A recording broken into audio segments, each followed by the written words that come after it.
Login accepted.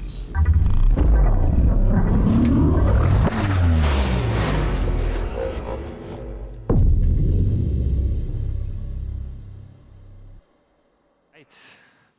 Great. I think everybody can hear me. Hi, my name is Alexander Chatzizacharias. A little bit of a tricky last name. I won't quiz you. You don't have to remember my last name. I have a couple of hobbies. I like bouldering. I have a way too expensive Magic the Gathering card collection. If anybody knows a nice place to buy Magic the Gathering cards here in Krakow, please tell me.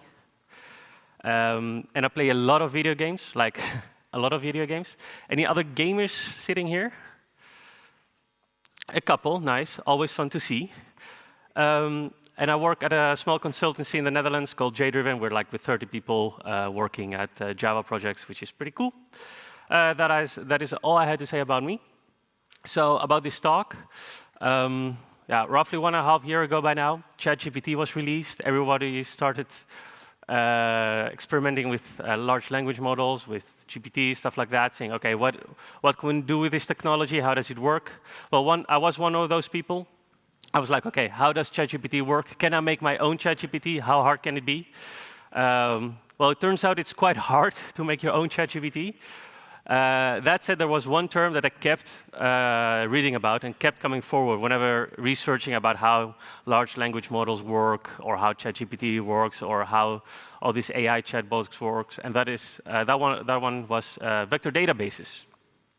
So I decided to zoom into vector databases, see what they are, see what they work. I have a little bit of a background in the games industry, so I extensively use vectors in a completely different context there.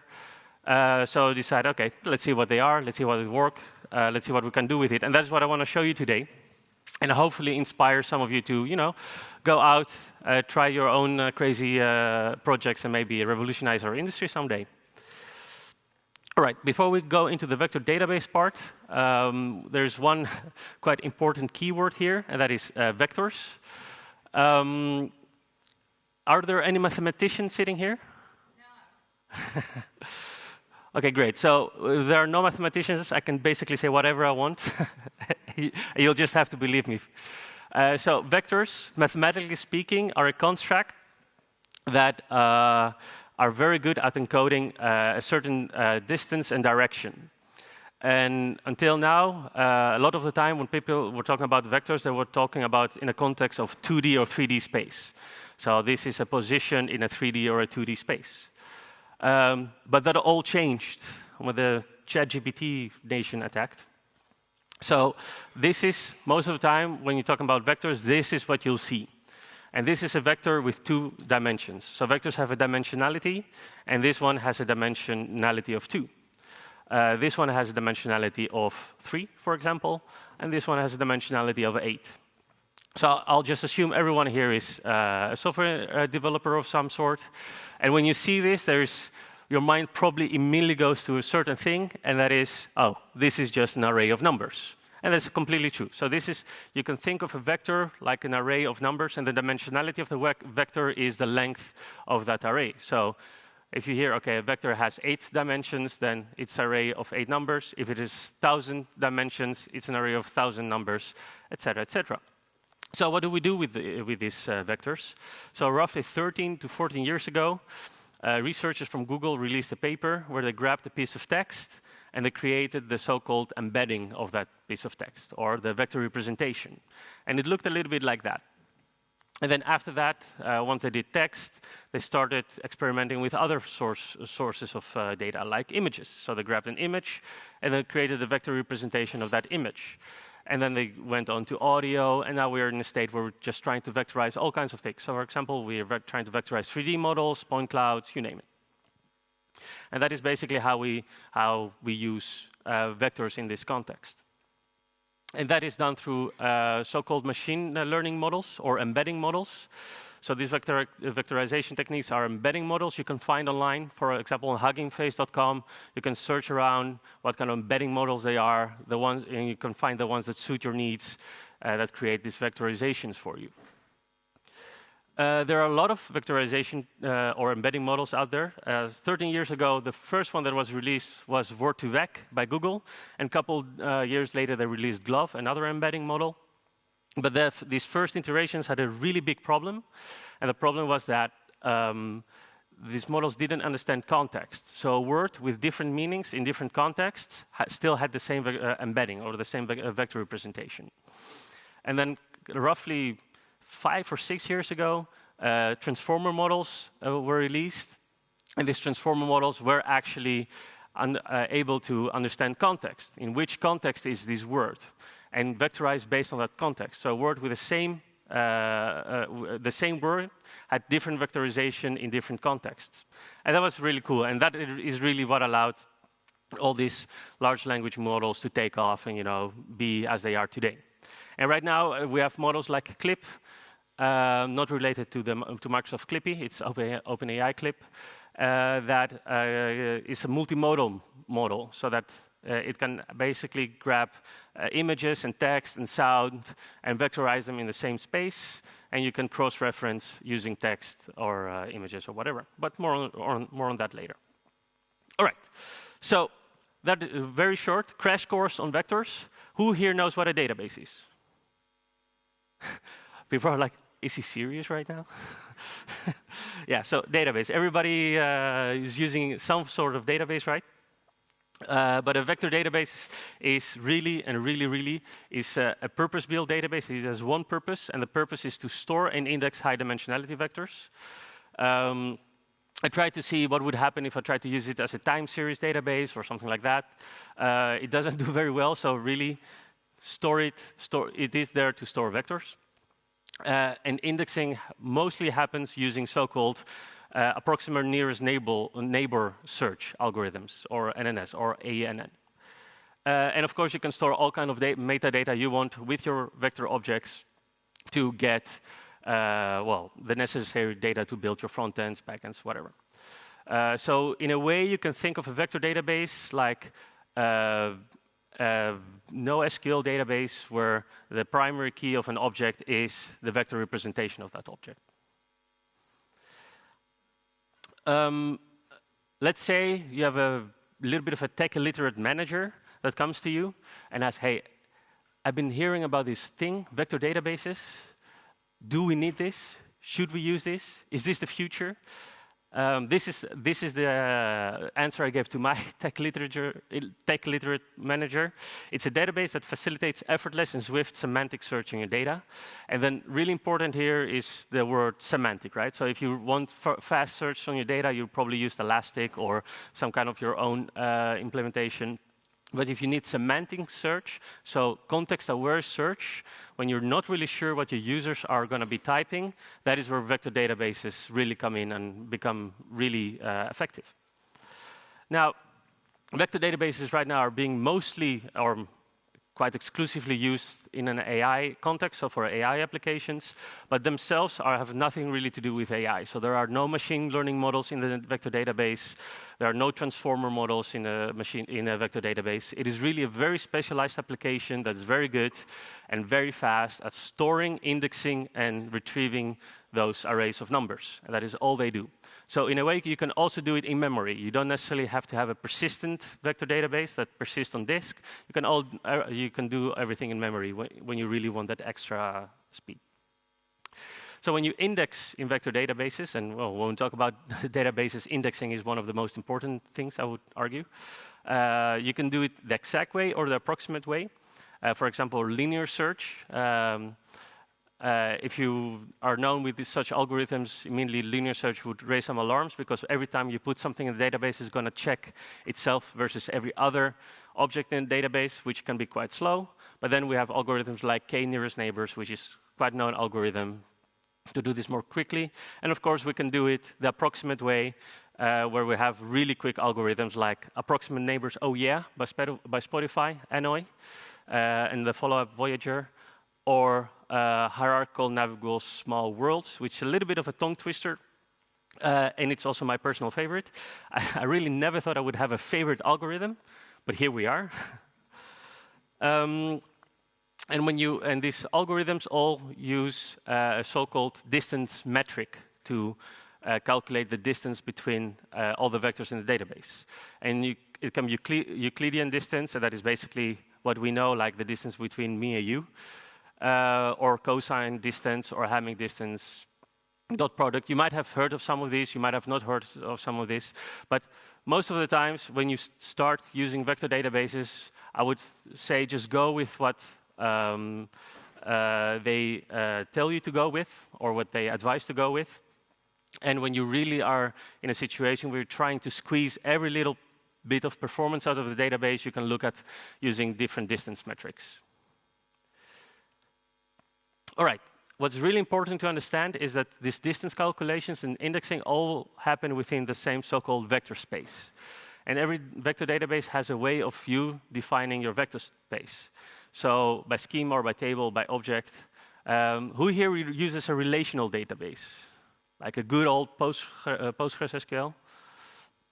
So in PostgreSQL, you define your schema by, by tables, for example. Well, you can think of it a bit like that. So your vector space is your table where all your objects live.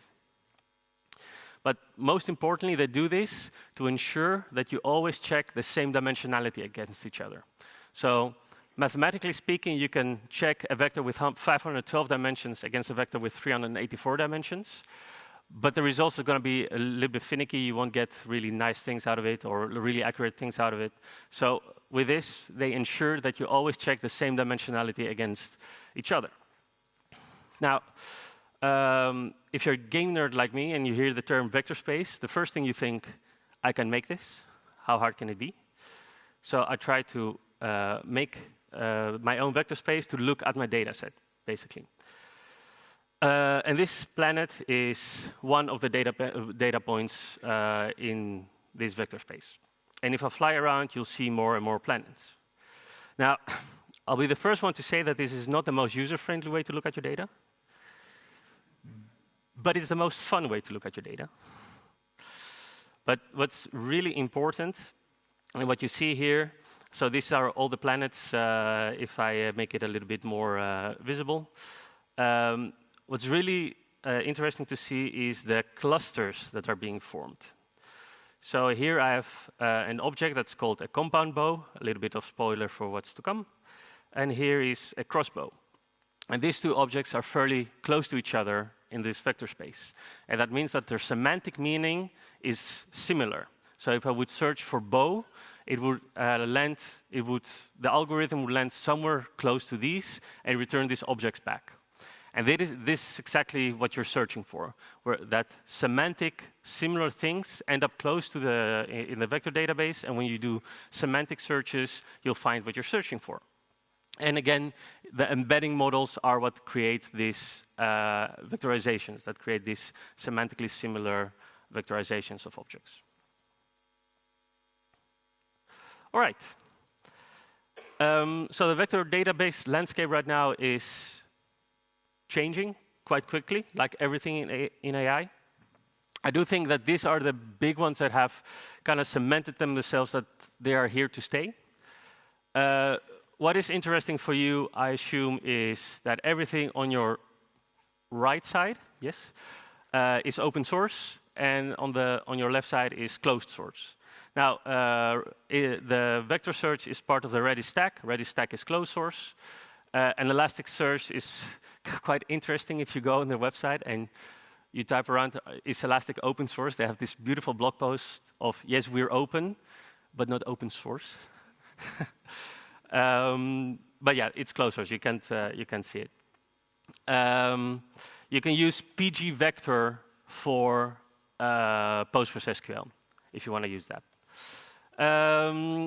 What's really cool, some of these database vendors offer so-called built-in embeddings. That means when you send your textual data or your image data to the database, it will automatically embed that data for you. So you don't have to do calls to OpenAI APIs or Hugging Face APIs to get vectorized data. You can just immediately just put it in the database.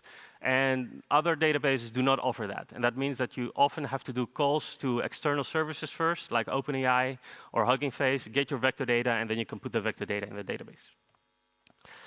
Of course, they all want to earn money somehow, so a lot of them offer managed services.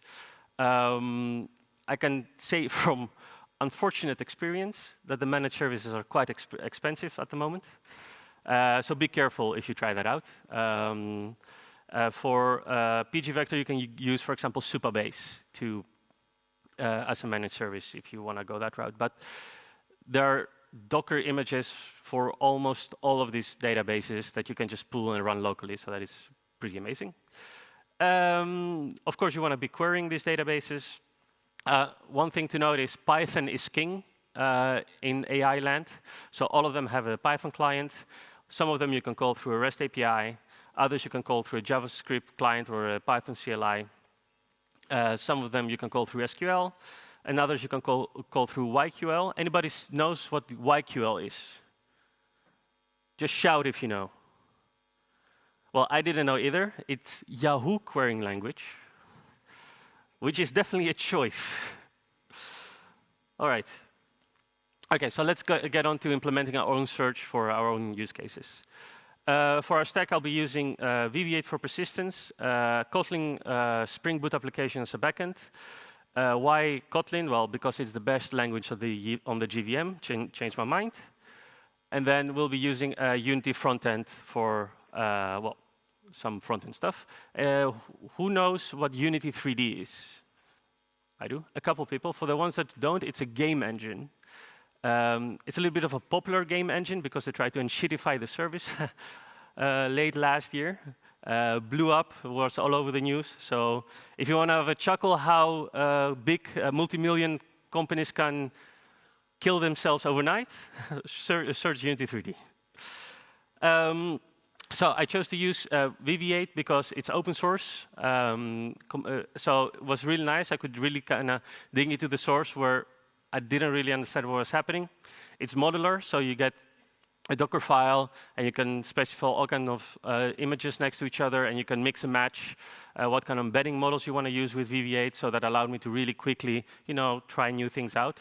The documentation is pretty decent, and the Java client is also pretty decent. So like the amount of what the WTFs per minute was quite low. And it allows me to run everything offline, which is quite nice, because the internet's a little bit finicky up here.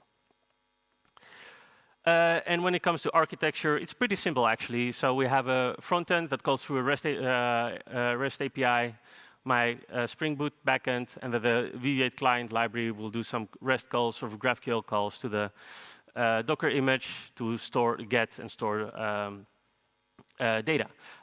Any architects here that have an opinion on this architecture diagram? So some people, yes, I do. So yes, and I've heard that I have a backend that is maybe unnecessary. I could just call through REST HTTP directly VV8. To that I say, I'm a backend developer. Adding abstraction layers is 100% my job, is what I do to earn money. So if I get a chance to do it, I'm going to do it. So for today, we'll be using coasting distance as our distance metric, hierarchical navigable small worlds as our indexing algorithm, BERT, ResNet 50, and clip models for our vectorization, but how that looks like you'll see in a little bit. So coasting distance is actually pretty easy. This is the formula for it. It's not very interesting, especially if you're no mathematician, I would argue. What's really interesting for you, I think, is that if the distance comes out 0.0, that means that two vectors are identical. And if the distance is 2.0, they're completely opposite from each other.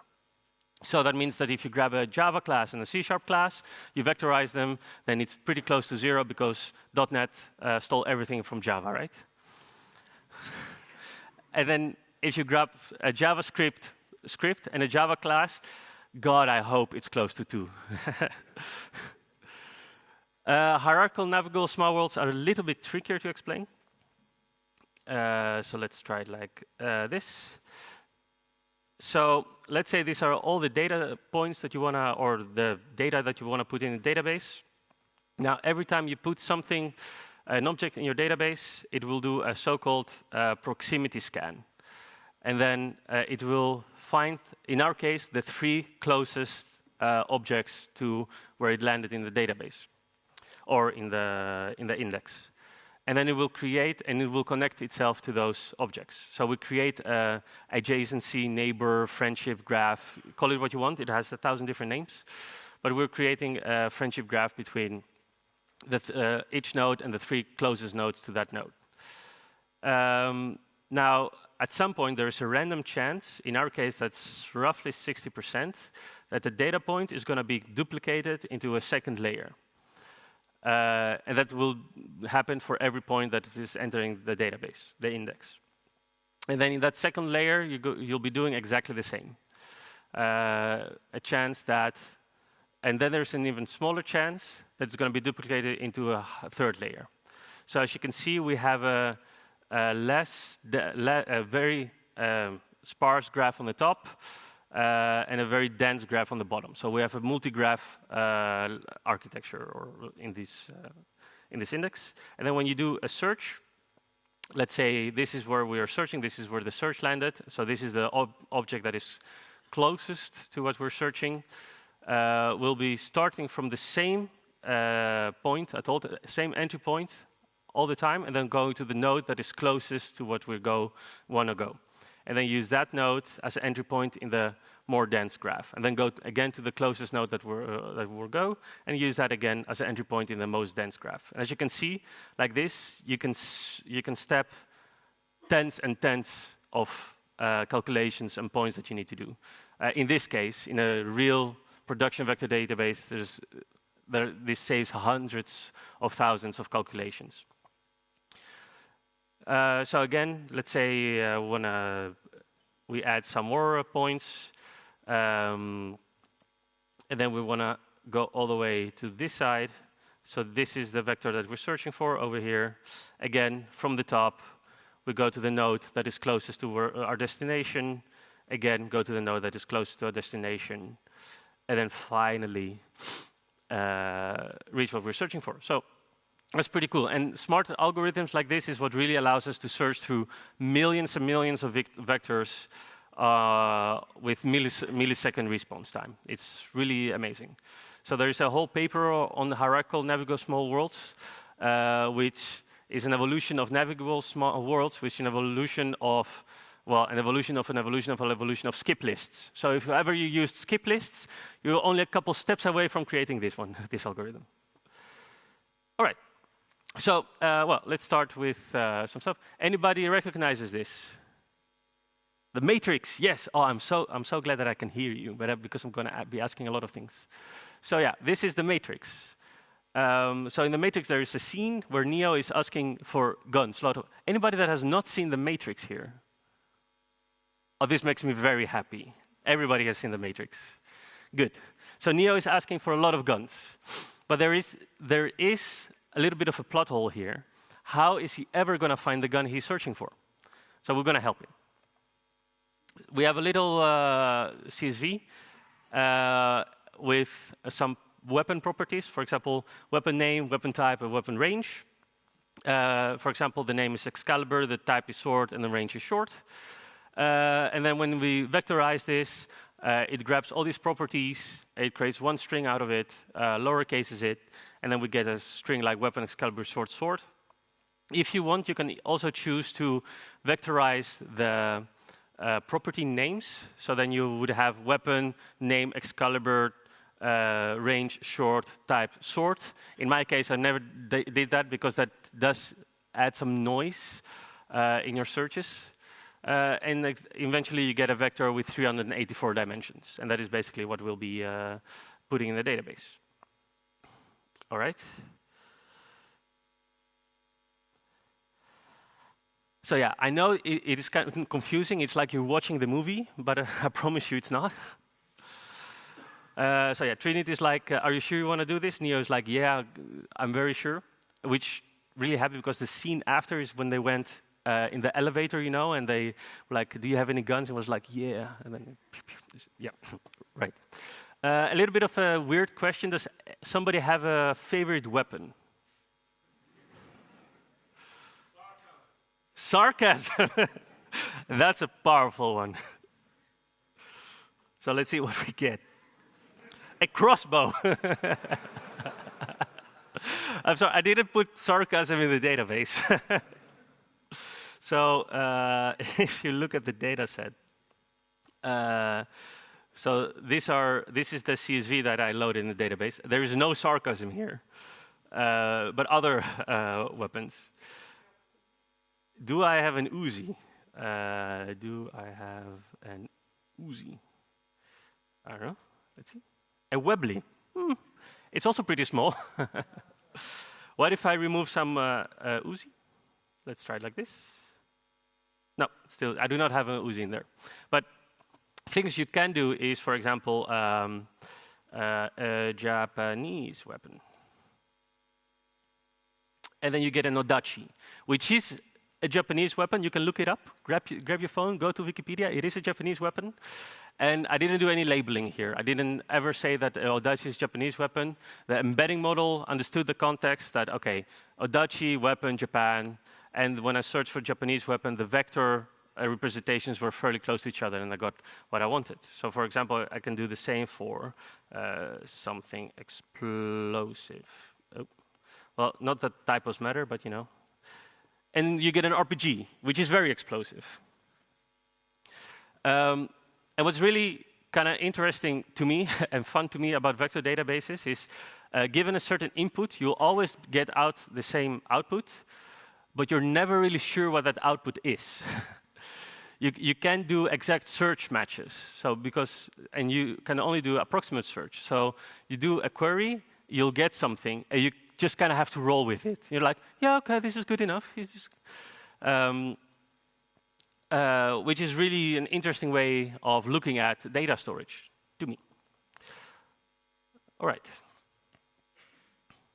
So let's make our data set a little bit more complex. I play a lot of Dungeons and Dragons. Anybody here that plays Dungeons and Dragons? A couple of people, nice. So if you don't play Dungeons and Dragons, whenever I say wizard, just think of Harry Potter. Should be similar enough. So we have a wizard, or Dumbledore, that is a little bit forgetful, is walking in the forest, and at some point he's ambushed by a thug, and we will try to help him remind some spells that he can use to defeat the evil thug. So we're going to do queries to find spells, and then using BERT model, those will be vectorized, and we'll find some spells, hopefully, to defeat the evil thug. Now, if you look at the data set, it is quite more complex than what we just had, right? So this is a lot more text than just a simple CSV with a couple of words. And these are all the spells from the player's handbook in Dungeons and Dragons.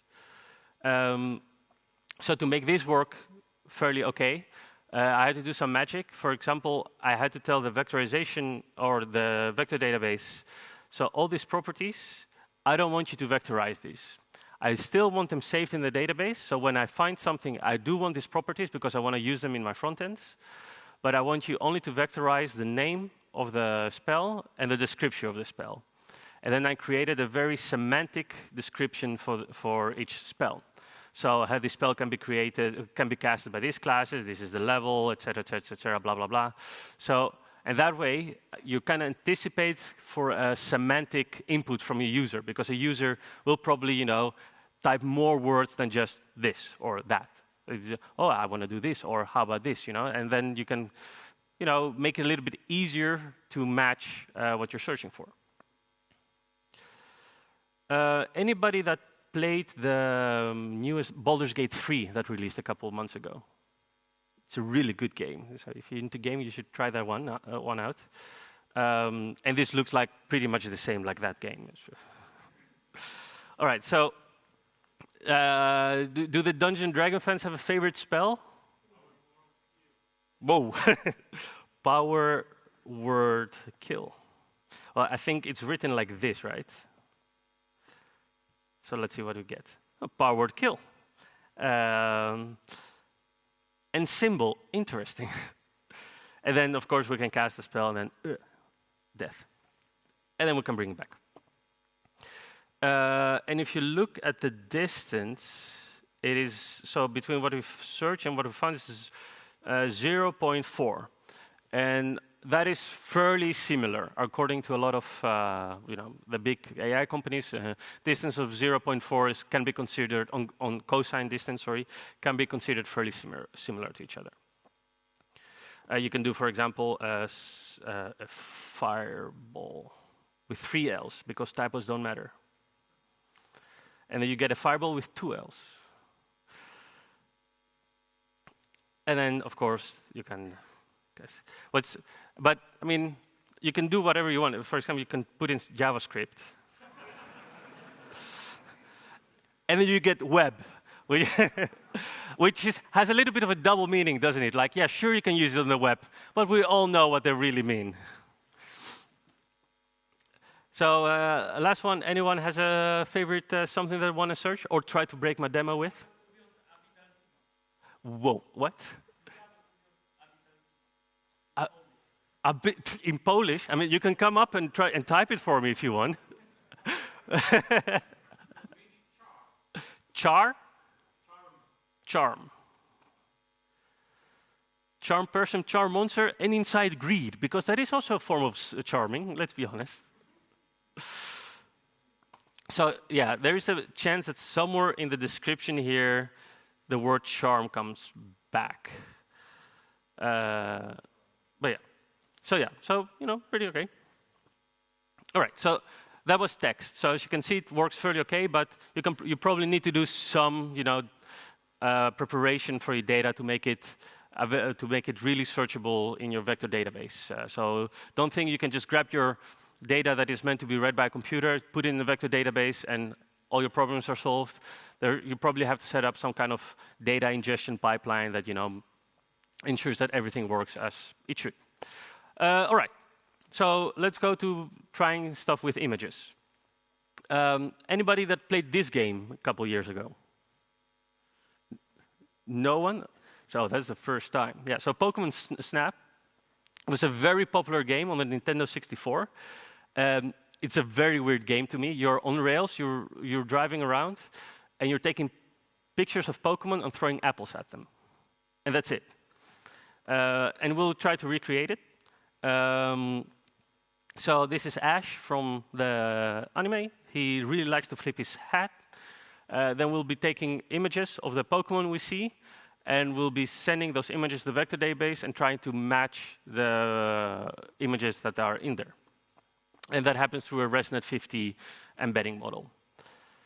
So in here, I have like a CSV with all the numbers and names of a lot of Pokémon. Any die-hard Pokémon players here? I don't think so. Me either, but you never know. So if I ask which is the first Pokémon in the Pokédex, anybody knows? I think you said Bulbasaur, right? Which is true, by the way. Number 9? Blastoise.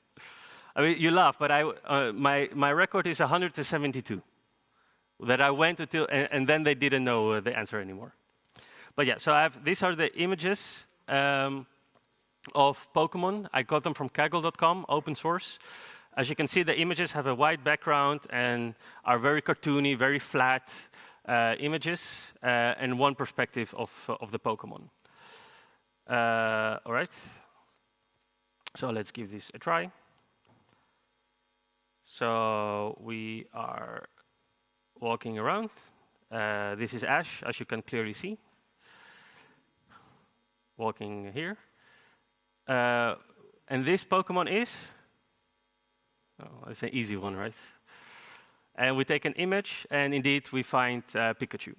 So we took an image, so we took a screenshot of our camera frustum, basically what the camera is seeing in the game engine. We send that, base64 it, send that to the vector database, tell the vector database, hey, what matches this the closest, and then we can find Pikachu. So that works pretty well. If we go to this one, for example, does anyone who know what this is? Beedrill.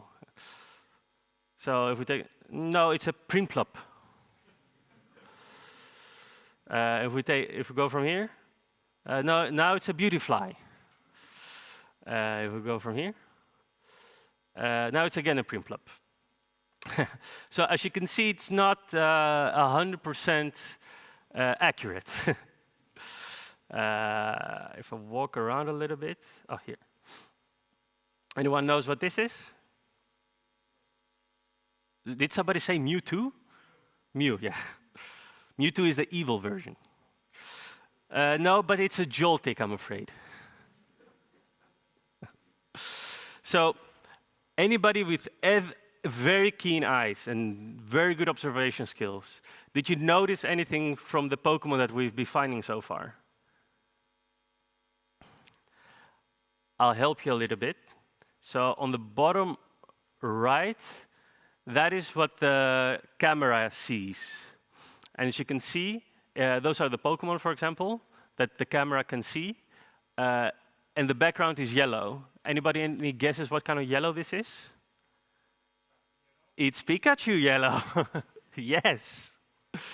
So because the images are very flat, and the embedding model, when it doesn't really understand the context of the image, kind of defaults to shapes and colors. It was really tricky to find Pokémon because the embedding model didn't understand the context of Pokémon. It wasn't trained on Pokémon. Probably because they feared to be sued by Nintendo. As I should be right now, actually. So then, to help the embedding model to at least find Pikachu, I made the background yellow. And then you can find Pikachu quite easily because he's very yellow. To solve this issue, I could have, for example, go to my employer and ask for, I don't know, a couple of 100 million to train my own embedding models on this and my own GPU, on my own GPU farm, stuff like that. But that's very expensive, so I didn't do that. But what I could have done, for example, is take my own pictures of the 3D models I have in the game world and load them in the database and have them all reference the same object, pretty much. And like that, it would make it easier for the embedding model to find what I'm searching for. But I didn't do it because I wanted to show you guys that you really need to do some work before you can get the results that you're hoping for. It's not just, I'll just put in everything I want and it's going to work out of the box. Especially with imaging, there's a big chance, especially with abstract imaging that is a little bit, very context aware, or the context is maybe trademark, stuff like that. There's a big chance that you need to create your own reference data sets to put in the vector database. All right. So now we are back to our wizard. So what we're going to do now is so-called multimodal search. So yeah, the wizard / Dumbledore is very forgetful. I did a circle in his back where he is. But this time, we're going to try to make things a little bit more gamey, so to say. So whenever we find something, whenever we find a hit, with a name on a spell, we're going to grab the name and we're going to cross-reference it with a vector space that is full with icons. And then, so we do a text-to-image search. And hopefully, we'll find something that, looks a little bit like what we're searching for. Don't really know what JavaScript would look like, but I guess we'll find out. Yeah, if you look at the icons, so these are all the icons I have, so this is what they look like. So you could say, they're pretty good game icons. I bought them like, I don't know, 10 years, 12 years ago from a Humble Bundle and then my mother came to me like, you're wasting your money. Who is wasting their money now? So yeah, they're pretty good. They're all 256 by 256. Good quality, no transparency, no labeling whatsoever. So we put these icons as they are in the vector database using the clip model, the OpenAI clip model. And then when we do a search, we grab the name of the spell that we find, use the same OpenAI clip model to create a vectorization, and try and find icons that match that spell. All right. Oh, that's the wrong one. Here we are. OK. So whenever I give a presentation, I have like this intrinsic need to show an explosion. So I'm going to start with that. So you can grab a fireball, and then, I mean, you could argue that that is an icon of a fireball, right? So again, no labeling. So we just grab the word fireball, use the OpenAI clip model. The icon was also vectorized with the same model, and as you can see, it matches pretty well. And then, of course, we can cast it, and then there we are.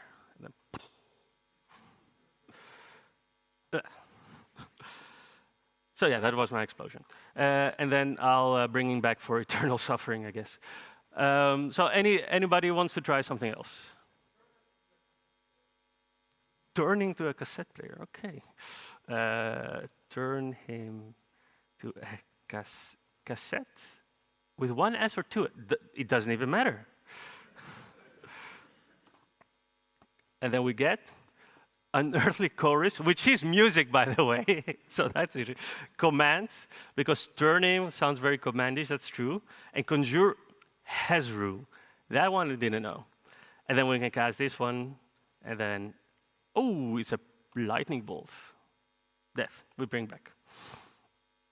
A favorite one of mine is, I want to confuse them using JavaScript. And then you can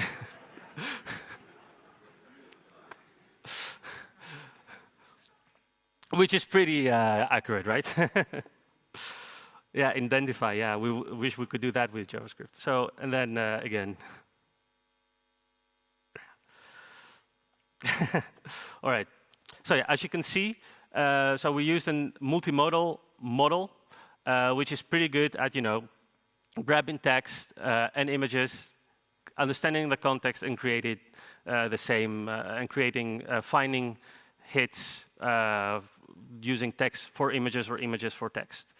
Anything else you want to see? Anything that anyone brave enough to try to break my unbreakable demos? Sorry. N? Oh, yeah, I know that one. Pacifism? Well, it's not a Dungeon Dragon spell, but let's see what we get. True. Protection from ballistics. So what? So let's just do this. Ooh, now it's another color. What if I do just pacifism? See what we get. Calm emotions, enhance ability with a thunderbolt. So what's really nice for if you're visual learning, I'm a very visual learner, as you might have seen. Suddenly, if I have icons, that means I can extract the average color from an icon and then match a particle effect to that average color and then show different particle effects using, different spell names, which is really cool because, if I did this 2 years ago, I would have probably need to label everything, every icon, label, okay, this can be used for these spells, this can be used for these spells, this particle effect can be used for these spells. And now I can just use colors, which is pretty cool, pretty nice. I'll show the green one as well, because I put a lot of work on do that. So poison. And then we kill them by protecting them from poison. And then... Thanks.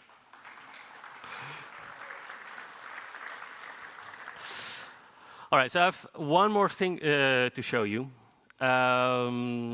So at the beginning, they told me that sound was going to be a little bit finicky. I'm a huge metalhead. Any other metalhead sitting here? Yeah. Any people that absolutely hate metal music? Okay, I really apologize for the next 2 to 3 minutes. So, anybody knows what this is? Death Clock, yes. It's Death Clock from a cartoon called The Metalocalypse. The best cartoon ever. Might be biased, I guess. So they have a song called the Duncan Hills Coffee Jingle, where they sing about coffee. And being at a developer conference, it sounded kind of appropriate.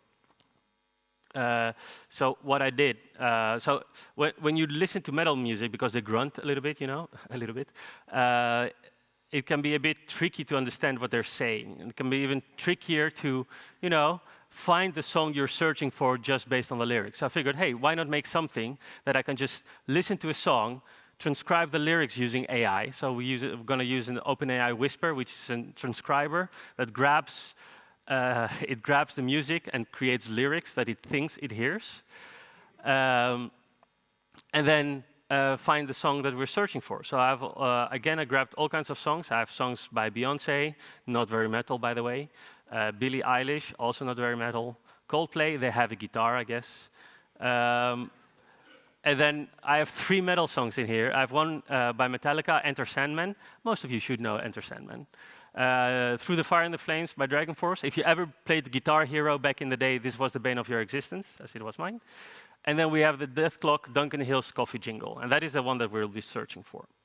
So basically, I put a lot of things in the database that I don't want to find, and then hopefully, and a couple of things that I do want to find. Okay, so let me check if the music works. It doesn't, so that's a bit unfortunate. I'm going to play it from my laptop.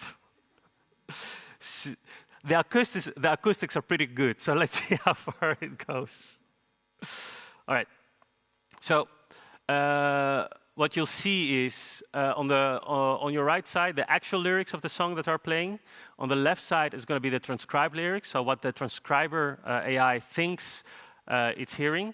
And every half a second, we'll be querying the vector database to see if we can find the song that we're searching for. And on the top, you'll see what songs we've matched with. So who here thinks that we'll find it for sure? A couple. I learned a couple of weeks ago at a conference that means that you are very optimistic. Who thinks no way? Okay, those are the pessimists here. Who thinks it depends? Wouldn't be at a software engineering conference otherwise, huh? Okay. So I'll start the transcriber. It's going to transcribe the music. It takes a little while. I hope you'll get to hear it. Otherwise, I'll be like this.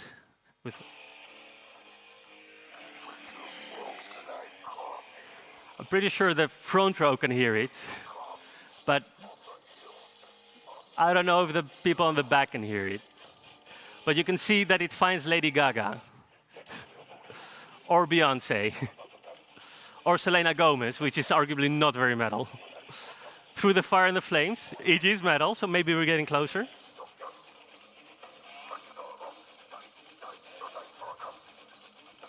Again, Selena Gomez. Maybe she should think of a career switch.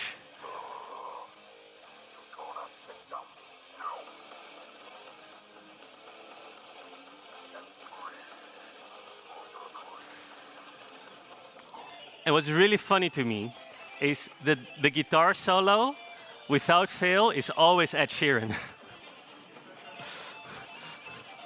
which I guess he has a very high voice, I don't know.